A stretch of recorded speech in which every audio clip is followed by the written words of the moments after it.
Hello, everyone. Welcome back to Build. I'm your host, Brittany Jones-Cooper. Atlantic Theater Company's play Fireflies takes place in 1963 somewhere in the Jim Crow South, where the sky is on fire. The story follows Reverend Charles Emmanuel Grace and his wife, Olivia, as a couple expecting their first child. But when 4 little girls are bombed in a church, Olivia starts to question whether she wants to bring a black child into the world and raises other hidden issues within the couple's marriage. Please help me welcome DeWanda Wise, who plays Olivia in Fireflies. Thank you.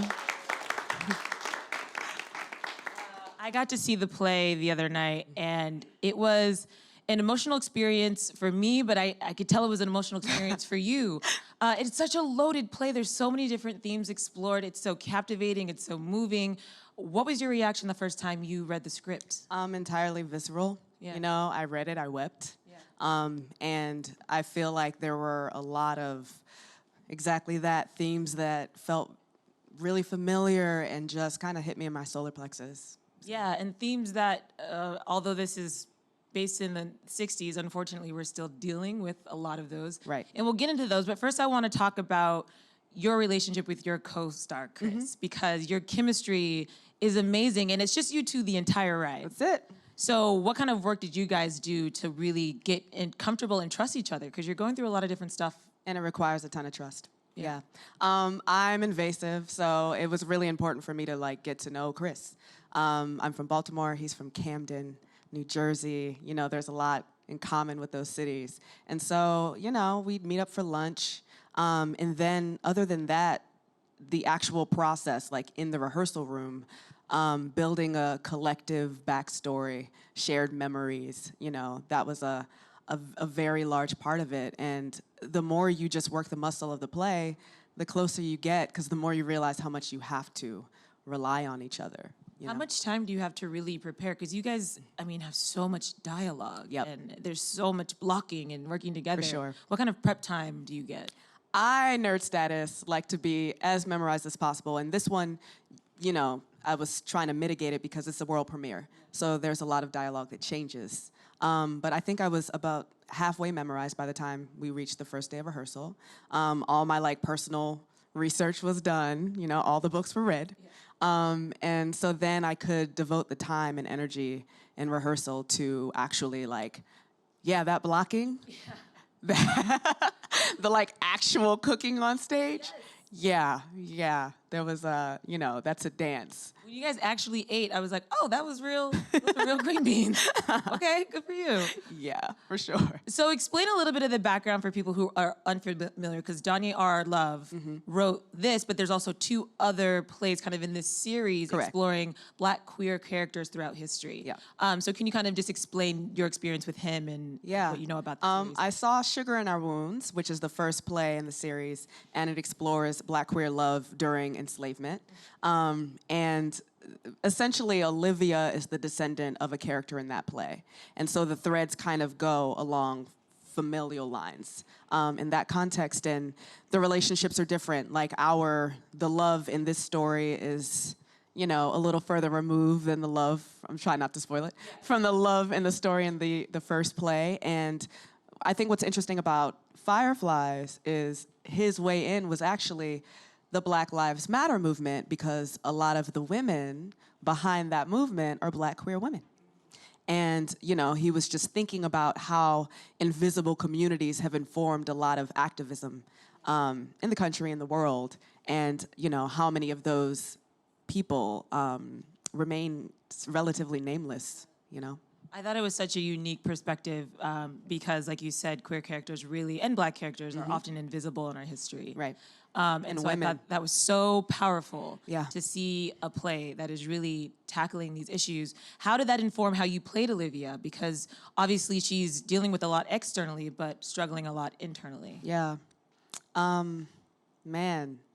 I just remember I read Coretta's autobiography in preparation, and you can read between the lines of what she was allowed, what society allowed, what her husband allowed her to do, when she was allowed to be seen, when she wasn't allowed to be seen, you know? And when you come from a community of people who are just accustomed to being rendered invisible, I mean, it's something that I don't have to act. You know, I'm here now, it's beautiful, I appreciate it. But there were many moments in my life where I'd be walking down the street and I'd literally be like, do you you just walked through my body, you know? And that's just the reality of it. And so you kind of explode that, you know? I always think of this play as like Greek tragedy, because this is a woman who, you know, writes for her husband, and essentially, I love the staging of the play because it feels like an island. You know, you're in their kitchen and it feels like an island in the middle of nowhere. And that's kind of her psychological state, her physical state, you know, her societal state. And it's just a play that compresses. And we see its impact. And literally her place is in the kitchen. Right. Which is such a... Kitchen and bedroom. Yeah, which is such a tough thing as a woman growing up in this era. You know, you're like, oh God, women were really limited. And you can see that even the issues of feminism coming up with her and her husband, because he's out as a reverend speaking eloquently in the civil rights movement, helping people, but she's really the one providing the word. Yeah. And so she's silenced. She's silenced. And how do you... that's all a part of Olivia. She's so loaded as a character. Absolutely. Yeah. And that, you know, it manifests because I think of her as an introvert. Like, I don't think she would necessarily want to be out there sermonizing, you know? And when people ask me what I think would happen after the play, I always think she would move to New York and become Lorraine Hansberry. You know, she would be writing poetry and plays, and, you know, a lot of her speeches have that kind of language, and I feel like that's the life. If she could, you know, go back and do it all again, she would choose. There's also the themes of women's health and reproductive rights. Mm-hmm. And again, it's so interesting to watch something that is based in the 60s, but as we're still dealing with... Stop trying to make me cry before I have to go do my job. Kavanaugh and abortion rights and all of these things, does that make you even more attracted to this character? Because her pain is something that we maybe thought was in the past, but feels really topical. Feels really present. I mean, and every night, fortunately for me, unfortunately, something else moves me. Something else strikes me, something else breaks my heart, you know, and another theme or thread, really, like, I spend more time in the play trying to keep it together than I do trying to, you know, let it out, if I can be honest with you. And yeah, sign of the times. Watching your eyes right now, it's making my eyes sting. And I have to express to you guys that watching this play was such an emotional experience. I mean, you see some of the heavy things that obviously the play tackles, but you, as an actor, are in this heightened state of emotion for the majority of the play. Absolutely. She's in and out of emotional fits or tears or anger or... And to your credit, at the end of the play during the applause, you looked exhausted. Like you kind of came out and you were like, yeah, thank you. That was a lot. I'm glad you guys enjoyed it. I tried to do better. I saw like one image from opening night and I was like, DeWanda, you can do better than that though. No, you do understand though, as an audience member though, that is so gratifying because I know that you left it all out there. Like I don't feel like you left anything left in. How do you prepare to do that every night or sometimes twice a day? I'll tell you what I tell everyone. I'm in a constant state of readiness and I just slip into it. Yeah. You know, it's one of those roles where it just takes over your life. It's taken, you know, I started August 29th and I will be in Olivia's skin until November 11th, our last show, for sure. You know. Do you have a ritual before, or you can just snap in and out? Chris and I are both nerds, so we go super early. We go like 2 hours before the show, and just kind of like enjoy each other's nice company before we rip each other apart. But no, we do. We spend 2 hours before and just like listen to soul music and trash talk and kick it, you know, and like enjoy the friendship before the storm. Yeah. Literally. Lots of explosions. And what about after? How do you leave that on the stage? I sit Yeah. in stillness, you know, which I always feel bad because there's always people who want to say hi. And some, you know, they'll come backstage and say hello. But for the most part, I just sit and then I walk home.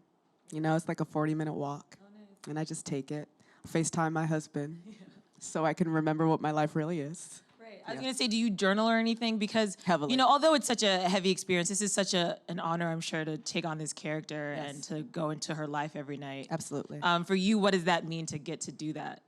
I am so grateful that I feel like roles exist for me to fill.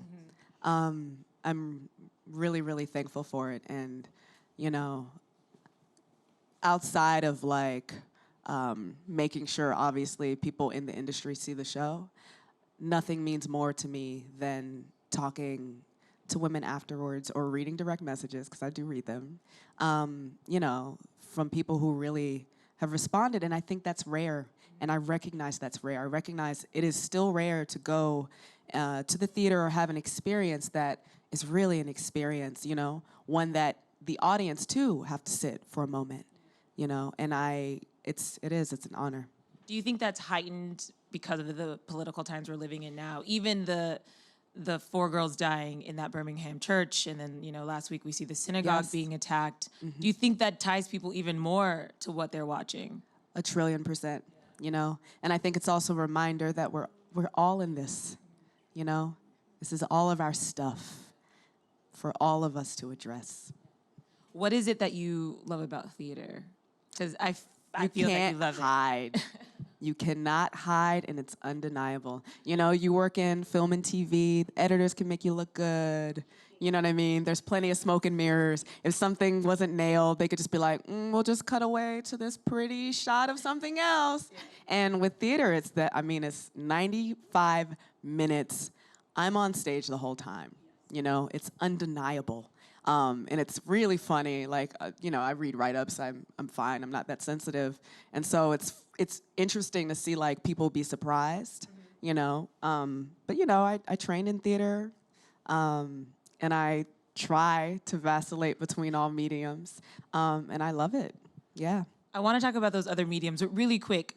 Is the audience encouraged at the end to yell out and support? Because your character has this amazing performance at the end, and I was in my seat kind of like, In church. Yeah, but then it was kind of an audience that was being very polite. Yes. And I want to know, so if anybody's watching, can people like encourage that, or is it like I stay in love your own? it. You know, I've worked with Dominique Morisseau, you know, and she's a playwright who gives literal instructions to her audience. She'll include like a pamphlet that says, you have permission here. Right. You have permission to be loud. You have permission to laugh. You have permission. You know, this is an exchange. You know, Felt like an exchange and a communal experience, and I felt like I was in church, but I was just like, yeah, like, I'm like just gonna very silently. I don't know. You're literally in church because that building, Yeah. the Atlantic, is an old church. Yeah. So let's talk about those other mediums now. I first became aware of your work with She's Gotta Have It, Right. which is doing season 2. Uh-huh. So what can we expect from season 2? When is it coming out, or have you guys filmed it? You can expect a lot of locations. We shot in Puerto Rico.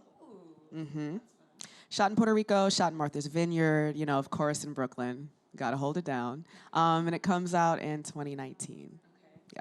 And are all the guys coming back? All the guys are coming back. There may be a new guy.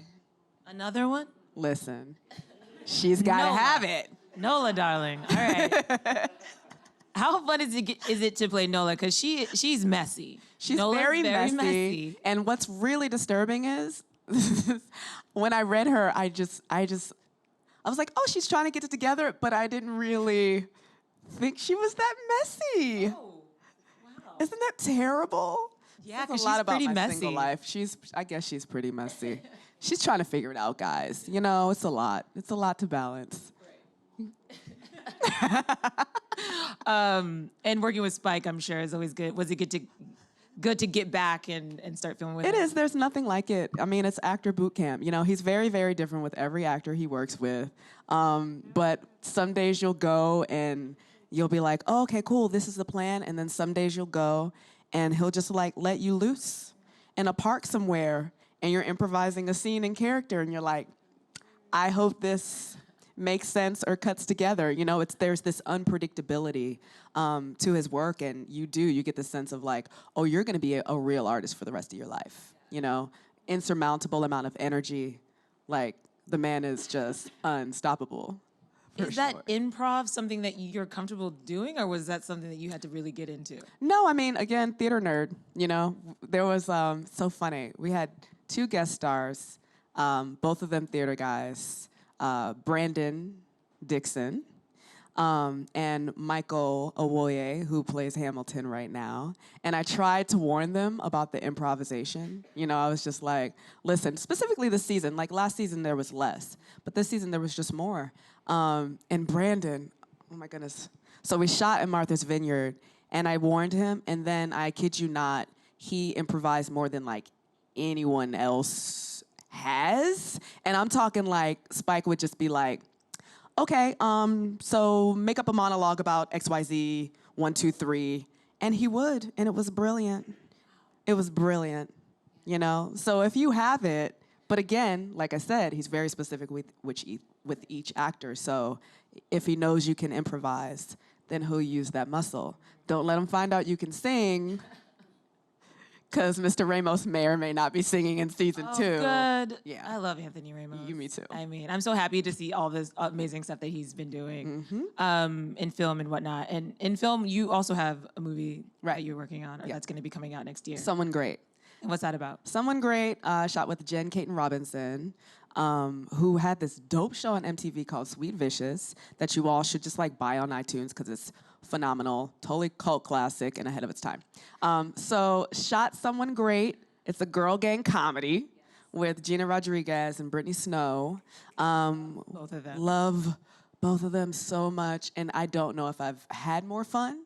And there's nothing better than working on something and being like, well, I had a lot of fun, so I hope the movie's good.